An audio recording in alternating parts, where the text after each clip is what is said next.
बेसन करके दिए आज बेसन तरकारी हो भात कर भात कर बेसन तरकारी फास्ट बेसन को जानते हैं पानी गरम कर जीरा पकेली भृसंग पत्र अल्प 6टी पत्र करी पाउडर देखूँ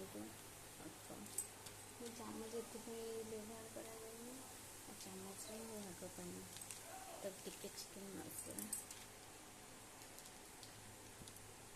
चिली पाउडर अल्प अल्प भाग सारा पर लुण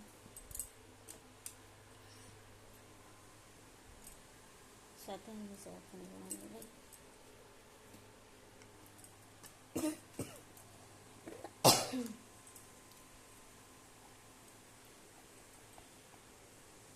हल्का हल्दी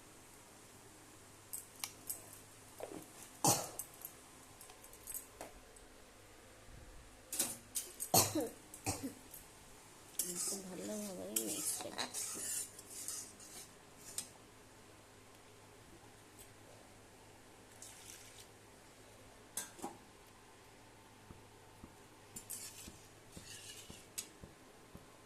मिक्स कलापर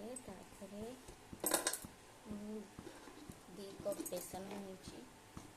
बेसन को पकेबे